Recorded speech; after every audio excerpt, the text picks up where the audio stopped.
مجبوری میں نہ ہو تو بہتر ہے، پر توجہ نہ چکے، دھیان نہ جائے، استحضار نہ جائے، یقین نہ جائے، اور سچا یقین ہو کہ میرا اللہ خود کہتا ہے یہ مانگنا بھی تو اسی نے دیا ہے نا، اسی نے مانگنا دیا ہے۔ جب اس کریم نے مانگنا ہی خود دیا ہے تو عطا بھی خود کرے گا۔ نہیں خوف نار جہیم کا کہ کرم ہے مجھ پہ کریم کا، وہ خود عطا کرے گا مجھے، اس نے مانگنا دیا دے گا۔ یقین ہو ایسا ایسا ایسا ایسا، اتنا زبردست یقین ہو، اتنا یقین ہو اللہ کے ملنے پہ اور اللہ کے مانگنے پہ، اتنا یقین ہو کہ گمان اور خیال سے بالا تر یقین ہو، بہت زیادہ یقین۔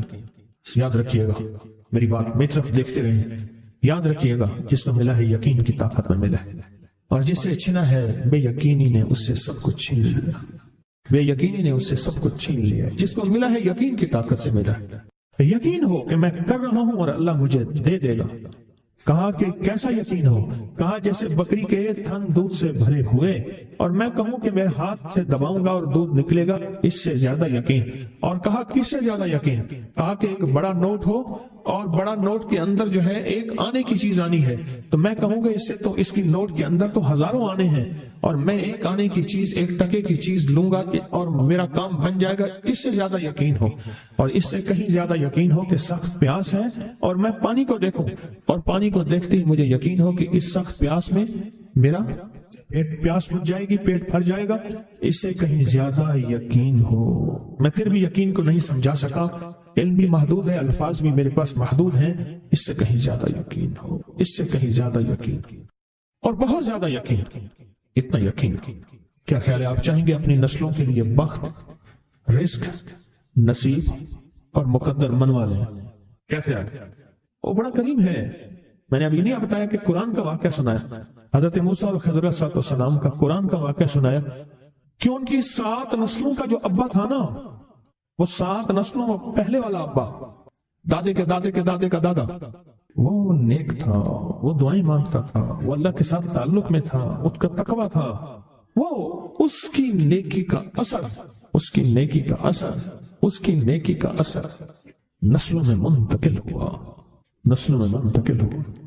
پڑھ لیں، مانگ لیں، اللہ سے کر دیں کہ اللہ میرے لیے اور میری نسلوں کے لیے رزق روحانی اور رزق جسمانی کے فیصلے کر دیں، رزق روحانی اور رزق جسمانی کے فیصلے کر دیں۔ شاہ عبد الرحیم تھے شاہ ولی اللہ رحمۃ اللہ علیہ کے والد محترم، انہوں نے شاہ ولی اللہ سے کہا بیٹا میں تجھے روحانی مشقیں کرا رہا ہوں، ایک مشق ایک بھی کر لے اپنے لیے اور اپنی نسلوں کے لیے، اللہ سے رزق منوا لے، اللہ سے رزق منوا لے۔ تو پوچھا کہ حضرت میں رزق کیسے منواؤں؟ فرمایا کہ کچھ وقت ایسا نکالا کر، ایسا وقت نکالا کر 2 گھڑی اور 3 گھڑی کا، ایک ساتھ 2 گھڑی اور 3 گھڑی، ایک ساتھ تقریباً 21 منٹ کی ہوتی ہے، تقریباً 21 منٹ کی، 2 ساعتیں مل جائیں تو 40 منٹ بنتے ہیں، تو 2 ایک ساتھ 2 ساتھ 3 ساتھ کی گھڑی میں کہ بیٹھ کے نا سورۃ فاتحہ اور اس میں ایاک نعبد و ایاک نستعین کا تکرار اور استحضار کیا کر، اور ایسا کیا کر تیری آنسوں بہیں، تیرا دل روئے، تیری آنکھیں روئیں، تیرا رونگٹا، تیرے رونگٹے کھڑے ہوں اور رواں رواں، اور اس کے اندر سے تیرا پل پل، تیرا من، تیرا جذبہ، تیری سوچیں بولیں، کیا بولیں؟ ایاک نعبد و ایاک نستعین۔ تو ایک میلہ تھا اللہ کے نیک بندوں کا، تو اس میں 70 اولیاء جمع ہوئے، 70 اولیاء جمع ہوئے، اور اللہ کے ولی نے کہا کہ آپ کوئی ایسا وظیفہ بتائیں، ایسی تسبیح بتائیں، ایسا ذکر بتائیں جو اللہ کے عرش کو ہلائے اور جو اللہ کی ذات کو متوجہ کر دے، جو اللہ کے تعلق کو نصیب کر دے، کوئی ایسا ذکر، کوئی ایسی تسبیح بتائیں۔ فرمایا سب نے بتایا کہ سورۃ فاتحہ ہے، اور اب سب سے پوچھا سورۃ فاتحہ میں کوئی ایسا جز بتائیں جو سورۃ فاتحہ کا دل ہو۔ سورۃ یاسین قرآن کا دل، لیکن سورۃ یاسین کا دل سلام قولا من رب الرحیم۔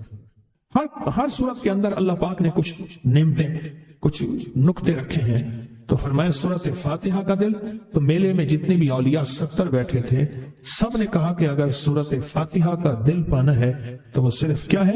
ایاک نعبد و ایاک نستعین۔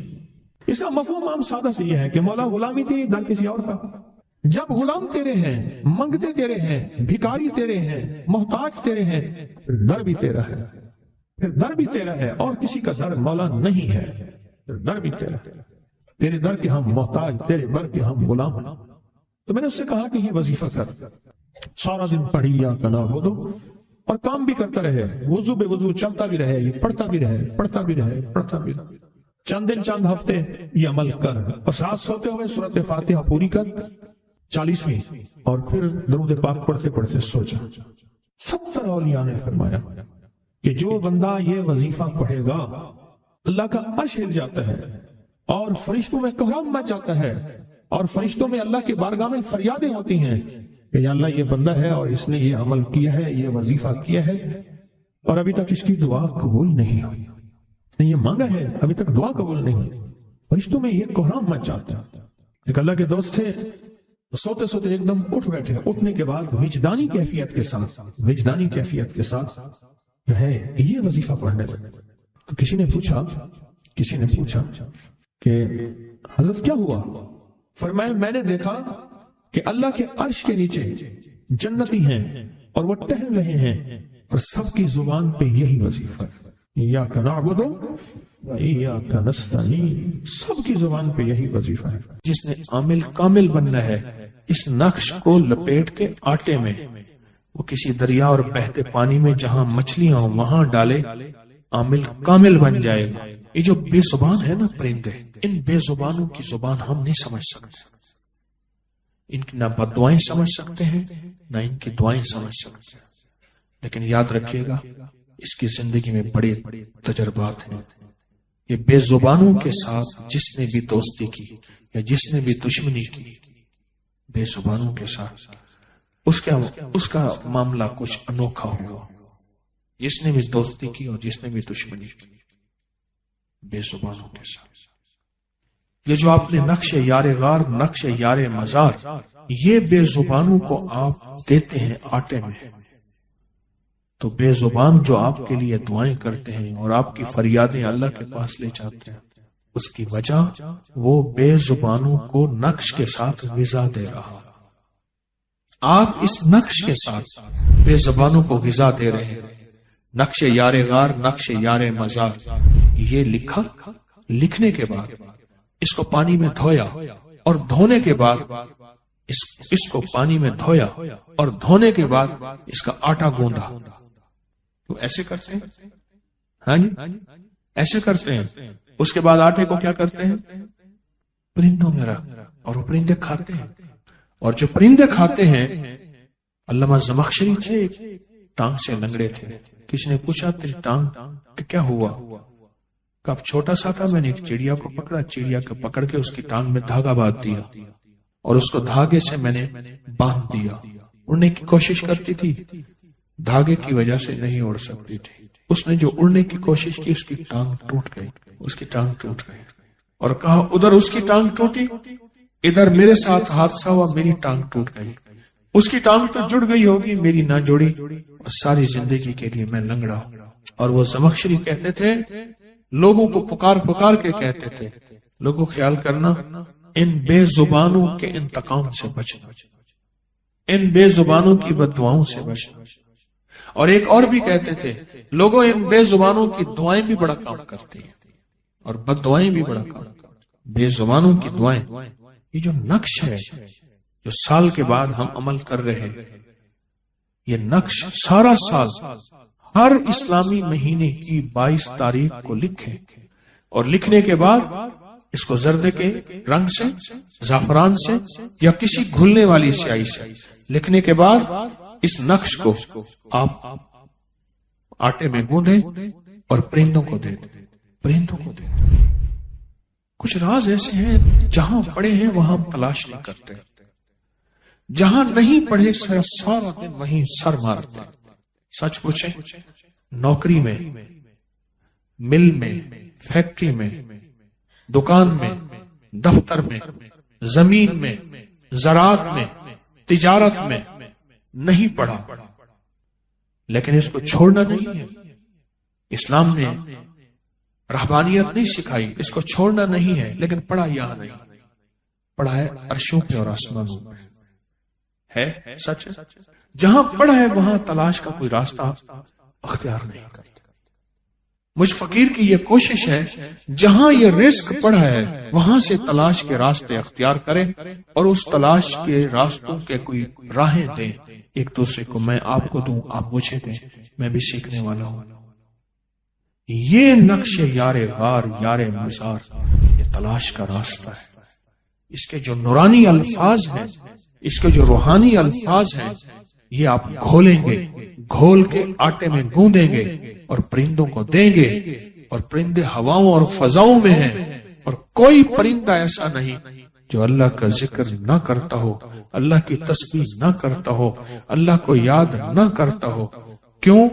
ہر پرندہ معصوم ہوتا ہے اور معصوم کی دعا فوراً قبول ہوتی ہے۔ معصوم کی دعا فوراً قبول ہوتی۔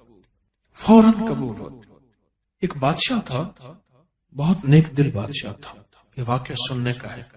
اس کے خزانے اتنے وسیع تھے، 100 اونٹ اس کے خزانوں میں جاتے تھے اور سونا چاندی ہیرے جواہرات بھر کے لاتے تھے، پر اس کا خزانہ کبھی ختم ہی نہیں ہوتا تھا، اور 100 اونٹ اس کے خزانے میں جا کے خزانہ ڈالتے تھے تو اس کا خزانہ پتہ ہی نہیں چلتا تھا کہ بھرا ہے یہ نہیں بھرا، اتنا زیادہ تھا، زیر زمین تھا۔ اس کی رعایا بہت خوشحال تھی، اس کی رعایا کے اندر سکون اور امن تھا، محبت اور پیار۔ حیرت انگیز ایک دنیا تھی اس کے پورے نظام پہ، اس کی پوری رعایا اور اس کے پورے نظام پہ بہت ایک انوکھا۔ دوسری جو نگری تھی اس کا بادشاہ تھا، اس کے برعکس تھا، اس کا خزانہ بھی خالی تھا، اس کی رعایا بھی بے سکون تھی، امن نہیں تھا، قتل و غارت، بے چینی اور پریشانی، یہ سارا کچھ اس میں موجود تھا، سب کچھ موجود تھا۔ اب اس نے کہا، دوسرے بادشاہ نے، اس کے راز جا کے ڈھونڈو، اس کا راز کیا ہے، اس کا راز کیا ہے۔ اس نے اپنے بندے بھیجے، سالہ سال بندے رہے، جب بندوں نے اس کے راز کا خلاصہ اور اس کی ڈائری دی، اب اس غور سے سنے، کہا اس نے 40 قافلے رکھے ہوئے ہیں اس بادشاہ نے، جو جنگلوں میں جاتے ہیں اور وہاں بیٹھ کے کھانا کھاتے ہیں، اور بچا ہوا کھانا وہیں جنگل میں چھوڑ کے آتے ہیں، اور ہر رخ پہ اس نے قافلے بھیجتے ہیں اور بے زبانوں کے کھانے کا انتظام کرتے ہیں۔ اس کے لنگر چلتے ہیں بے زبانوں کے لیے، وسیع لنگر چلتے ہیں بے زبانوں کے لیے، جہاں زبان والے کھاتے ہیں وہاں بے زبانوں کے لیے بھی اس کے لنگر چلتے ہیں، بربو بے زبانوں کی دعائیں ہیں جس کی وجہ سے اس کے خزانے بھرے۔